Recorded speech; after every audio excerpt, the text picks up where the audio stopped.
Assalamualaikum warahmatullahi wabarakatuh. Jadi ini cerita ringan aja nih ya. Anak kan pingin beli ban belakang baru. Terus motornya Suzuki Next 2 kan. Nggak pakai NMAX ini karena ya NMAX ini kan masih dipakai uji-uji oli, coba-coba oli. Jadi kalau anak yang bawa, rasanya monitor olinya bakal sangat kurang ya. Ya wis, nanti kalau sudah selesai uji oli baru diperbaiki,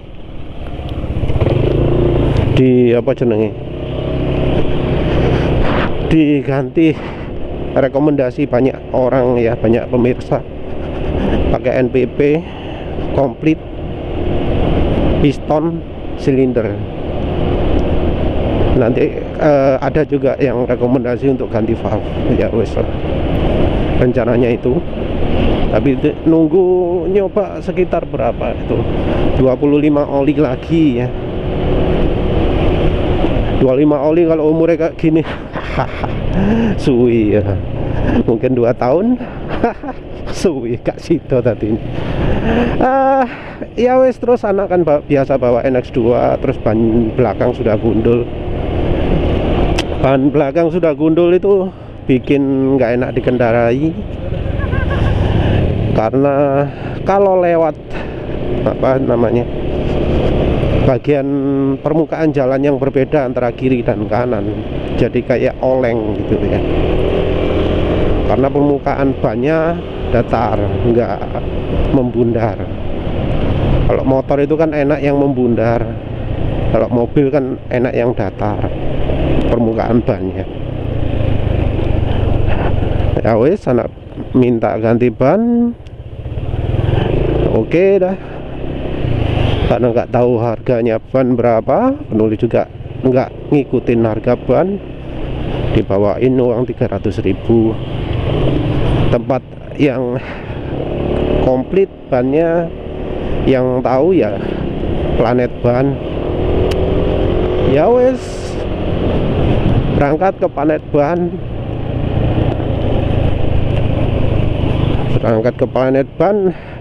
Terus nggak ngerti, pulang-pulang motornya kok ganti pentil ini. Pentilnya kan kalau ban dalam, pentilnya kan khas ya, karet mencungul gitu. Tapi itu kok pentilnya ganti pentil besi. Pentil besi kan berarti bannya ganti tubeless ya. Next 2 ya bisa juga sih dikasih ban tubeless, karena ya velg aluminium itu kan bisa langsung dipasangi tubeless, walau nggak sebagus velg yang dirancang khusus untuk tubeless. Bisa dipasangi tubeless, cuma ya nggak full ya. Jadi misalnya kalau bocor ya mungkin kalau bocornya cepet bisa bocor dari samping juga, beda dari ban tubeless full katanya gitu. Entah bener atau enggak. Yang jelas begitu anak pulang bannya wes api ya. Penulis kaget, mereknya Aspira Premium kalau nggak salah ya. Weh, ini lah mereknya ban tubeless. Penulis tanya, loh itu kenapa kok bannya ganti tubeless ya? Loh nggak tahu ya. Soalnya gini, motornya itu sudah beberapa kali bocor bannya. Bocor karena lah katanya anak, karena panas bocor, terus ditambal kan waktu sekali lagi bocor ya, penulis ngomong aja wes kalian ganti ban dalam sih, untuk ban luarnya belakangan sih, kan tambal ban nggak selalu sedia ban luar. Ya wes, nyuruh ganti ban dalam dulu. Nah, wes ban dalam sudah diganti.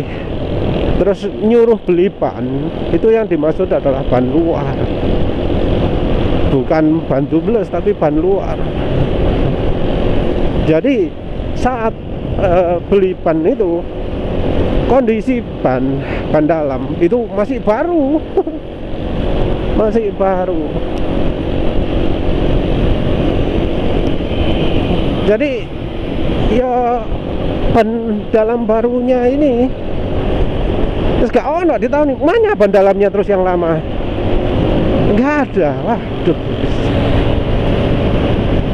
Jadi beli ban Aspira itu uang bawa 300.000, ngepres ya 300.000.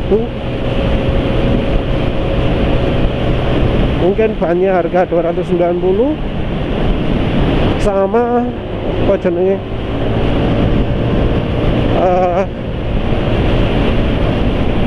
pentilnya itu mungkin ya sekitar 15.000. Anak juga ditanyain, lo kenapa nggak cari ban luar? Ya nggak tahu, yang itu dikasih pilihan cuma ban tubeless semua. Aduh, ya cukup memalukan juga ya, cukup memalukan juga karena wah, penulis sering banget bahas motor-motor gini-gini, anak ternyata nggak ngerti ya. Ya mungkin anak bukan pengikut channelnya penulis ya. Wah, tapi ya emang ya, kadang soal gitu-gitu emang harus paham dulu, harus mengalami dulu baru paham. Oh, emang kalau ban dalam ada ban luar itu nggak kepake ban luarnya, ban dalamnya kalau pakai ban tubeless ya. Ya harus tahu dulu, harus mengalami dulu.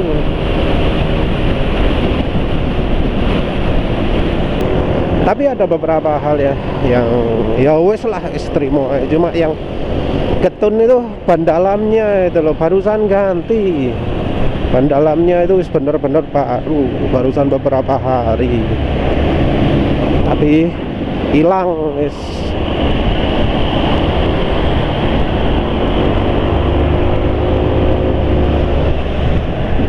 Ya tapi terus ganti ban tubeless gitu di motor yang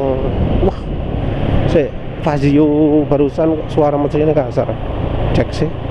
Ini dari motor penulis sama motor Fazio ini. Iya ya. Dari situ motor baru loh ya. Keluaran baru bulan 5 ya. Sudah 2 bulan suara mesinnya kayak gitu. Ya itulah efek ajaibnya oli Yamaha ya. Mesin yang asalnya suaranya halus jadi kasar dalam waktu 2 bulan. Terus satu hal yang menulis syukuri itu anak nggak dikasih cairan. Jadi kalau misalnya orang beli ban di Planet Ban itu selalu konsumen itu disuruh pakai cairan anti bocor ya. Cairan anti bocor ini ada yang ngasih review ya ke penulis, maaf kalau penulis lupa yang ngomong siapa, terus tempatnya di mana ngomongnya. Jadi ada yang ngasih review beberapa merek gitu. Dan Planet Ban ini termasuk tengah-tengah. Tengah-tengah itu artinya dalam kemampuan menambal bocornya nggak sebagus satu merek, tapi juga masih termasuk cukup bagus juga. Jadi cairan anti bocor itu kerjanya kan kalau kena udara jadi memadat, jadi apa jenenge kayak lem gitu. Jadi istilahnya kayak lem cair dimasukkan ban. Begitu lem cair itu kena udara, maka akan membeku sehingga ban itu nggak bocor. Ini bocornya apa jenenge, sorry, nambalnya itu emang kalau untuk ban ban tubeless itu nggak sampai fatal gitu. Jadi beberapa kali penulis kena paku gitu ya. Nah itu hasilnya adalah cuma ngerembes sedikit ya, ces gitu. Jadi kalau dikasih air busa gitu ya, air sabun, itu busanya akan kelihatan nggak kencang, klubuk gitu. Selama pakunya nggak dilepas, nggak selama potongan logam yang masuk ke apa jenenge, yang masuk ke ban itu nggak dilepas. Kalau dilepas lain lagi ceritanya. Kalau dilepas bisa terlalu besar, nggak akan mungkin cairan nanti bocor itu akan berfungsi. Jadi cairan nanti bocor itu berfungsi kalau anginnya nggak terlalu kencang, cuma pes gitu ya, gitu. Kalau sampai deras ya nggak mungkin. Nah, keefektifan dari cairan anti bocor ini ada apa jenenge? Ada kelemahannya. Cairan anti bocor yang bekerja sangat efektif, sangat cepat, itu efek sampingnya besar. Efek sampingnya adalah cairan ini bisa membeku duluan, bisa memadat duluan sebelum ada bocor atau macam-macam. Apalagi kan karena ban itu selalu diisi angin. Nah, ketika cairan ini kena udara baru, ya akan terjadi reaksi dengan oksigen dan ya akhirnya akan memadat. Jadi kalau pakai cairan anti bocor itu jangan menggunakan angin biasa, tapi harus angin nitrogen. Walau apa jenenge bedanya mungkin ya banyak sih ya. Angin nitrogen itu kan kandungan oksigennya antara berapa? Antara 2 sampai 10% kan ya. Sementara itu kalau untuk apa jenenge? Ya kita ngomong angin nitrogen yang yang di tambal ban itu ya, tambal gerai, tambal ban yang ada kipas anginnya itu kan real time loh. Nah, kalau real time itu nitrogennya kan tentu enggak 99%, tapi antara anggap aja 2 sampai 10% tergantung prosesnya.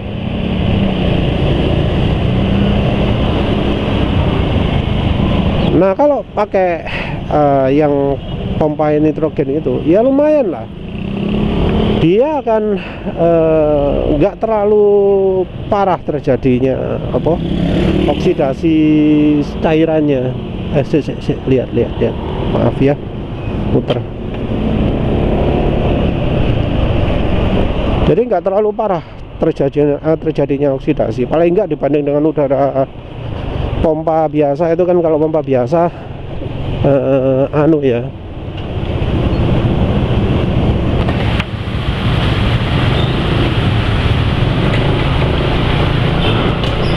wah modelnya cuma sedikit, itu kayaknya cuma meseran super sama meseran B40 ya.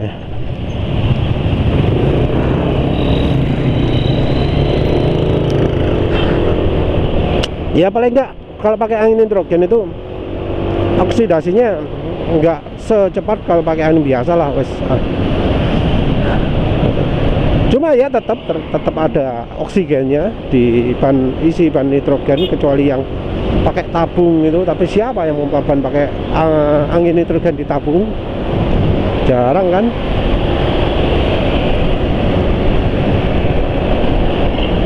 Itu kalau gaya berkendaranya kayak gitu biasanya jarang kencang ya.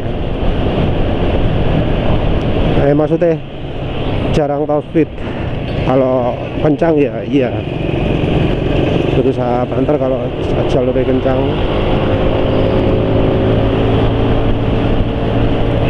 Kalau lewat jalan depan ini pasti nggak mungkin berani kencang, apalagi kalau suspensi masih standar ya. Ya wes, tapi balik lagi karena ada sifat seperti itu, cairan tambal ban itu jadi macam-macam.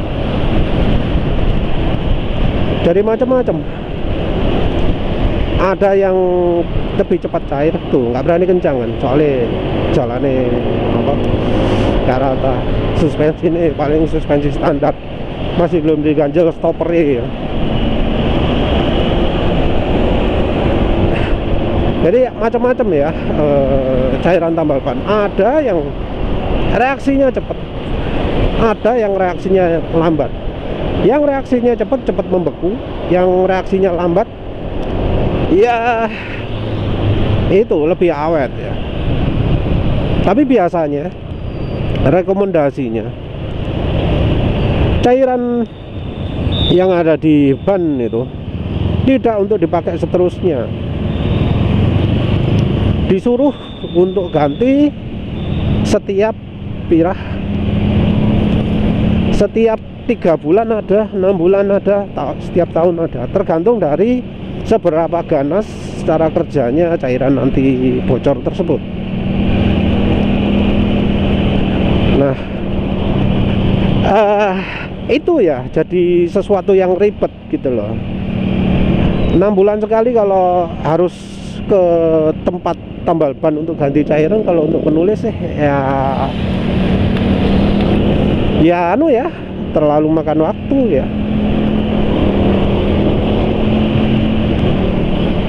Enam bulan sekali mungkin ada yang anggap enteng. Oh iya mas, soalnya tempat yang saya lewati itu ganas banget, nyebar paku nih gak karu-karuan gitu ya. Oh ya oke lah kalau itu ya. Walau penulis sendiri selama pakai ban tubeless gini, tahu bocor itu biasanya hari-hari ke-3 atau ke-4 gitu. Loh kok jadi rasanya kok bocor gitu ya. Jadi penulis tahunya lewat medan yang apa, jalan pinggir-pinggir itu hari Senin misalnya ya. Tahu ban bocor itu biasanya hari Rabu, hari Kamis gitu. Jadi ya bocornya kecil sekali. Entah apakah kalau lewat medan seperti itu ban bocor juga terjadi ya. Maksudnya bisa cepet ya, sampai langsung instan gitu kalau bannya tubeless ya. Kalau sekarang sih ganti ban tubeless bisa langsung kan ya, karena motor sekarang kan semua pakai velg racing gitu ya. Pakai apa, alloy. Tapi ya itu, selain dari itu ya, ada juga kelemahan lain juga, yaitu di pentil bannya itu. Pentil kan bagian yang kena udara luar, baik saat diisi maupun saat ditutup. Nah, pentil ini juga ada tekanan udara, jadi ada rembesan lah udara dari luar. Nah, pentil ini sering jadi korban dari cairan anti bocor. Nah, oleh karena itu kalau pakai ban ban tubeless, direkomendasikan pentilnya pakai pentil besi, pentil logam. Nah, makanya penulis ya nggak heran juga ketika lihat, wah pentilnya ganti logam. Nah itu ya karena pentil ini jadi gampang macet ya, gampang rusak kalau pakai pentil standaran yang kayak di motor penulis gitu. Bakal harus dirusak pentilnya kalau sudah sudah kena cairan nanti bocor yang kering, karena jadi nggak bisa mau mompa ban, jadi susah. Padahal namanya angin bocor itu ya bisa terjadi karena kan kayak sela-sela velg pinggirannya welek, itu kan sama ban itu kan, cuma nempel tok kan, nggak ada namanya orang ngasih apa jadinya istilah silan cairan yang untuk bikin ban dan logamnya lengket gitu kan, jarang kan ya. Orang paling-paling ngasih oli, dan oli juga kadang efeknya nggak bagus. Oli itu kan kalau apalagi kalau pakai oli bekas ya, penulis pernah lihat orang nambal ban, pinggiran ban dikasih oli bekas. Nah itu malah merusak itu, karena oli bekas itu kan sudah bersifat asam, terus apa jenenge sudah rusak olinya. Ingat bahwa sel itu rusak itu biasanya kan karena olinya sudah rusak. Jadi seal di oli mesin baik samping bawah itu kan biasanya bocor kalau pernah telat ganti oli. Nah ini sama, ban akan cepat rusak juga permukaannya kalau dikasih oli yang rusak, oli bekas.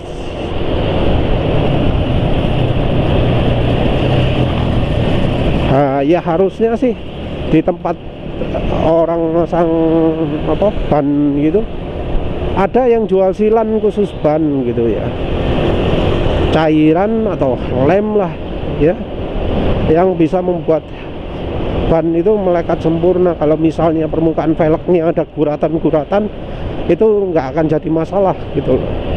Tapi entah ada apa enggak ya.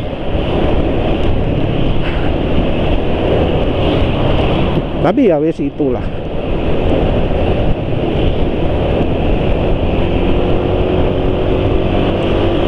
Jadi ya moga-moga aja lah dengan pakai ban apa tubeless itu jadi lebih awet. Bener sendiri ya wes kadung tuku kok. Ya nanti kalau bocor paling nggak usah nuntun apa di jalan ya.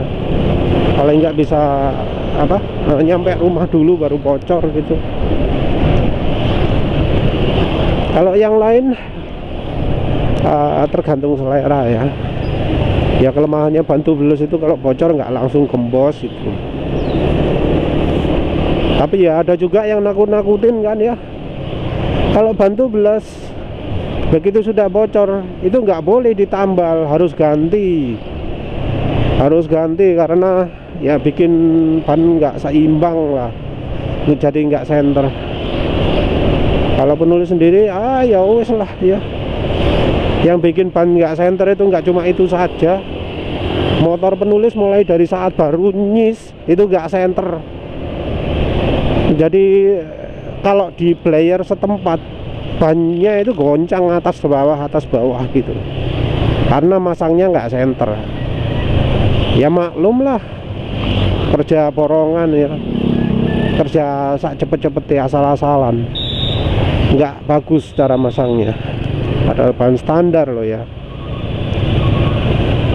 Jadi kalau jalan 100 apa ya, itu mestinya ban belakang itu naik turun.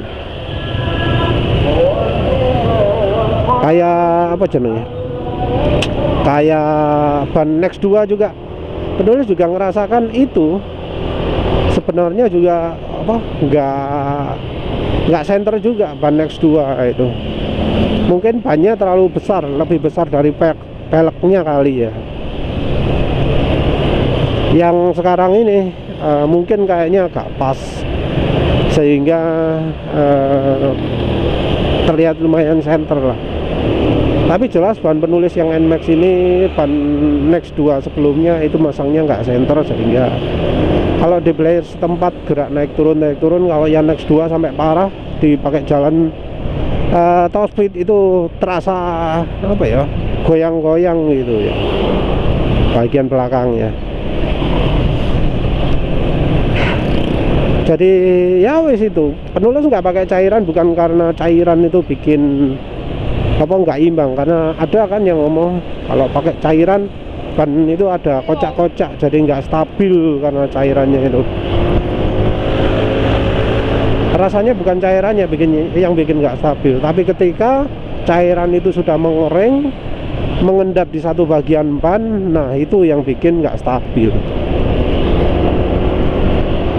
Kalau soal ditambal jadi nggak stabil, cuek. Ini penulis sekarang sudah ada 3 tambalan ini,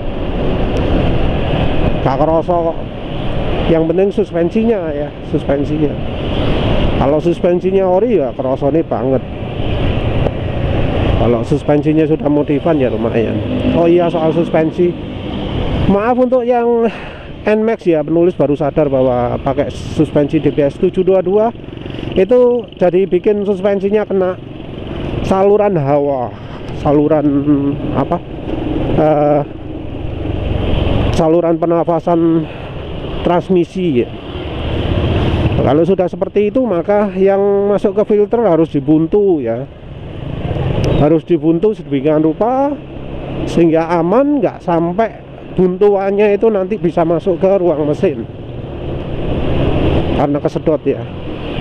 Nah kemudian yang selang hawanya sendiri diselipkan gitu juga bisa, tapi baiknya dikasih kain, karena ya kalau langsung udara ada kemungkinan nyedot air, nyedot apa gitu ya. Ya sebaiknya pakai kain aja ya. Maaf ya bro yang sudah kadung beli 722 untuk NMAX, karena ternyata posisi tabungnya terlalu rendah. Harusnya ya bukan 722 ya, tapi model lain gak ono ya, model lain yang bisa diganti olinya. Ya wes lah gitu aja. Terima kasih udah menonton. Assalamualaikum warahmatullahi wabarakatuh.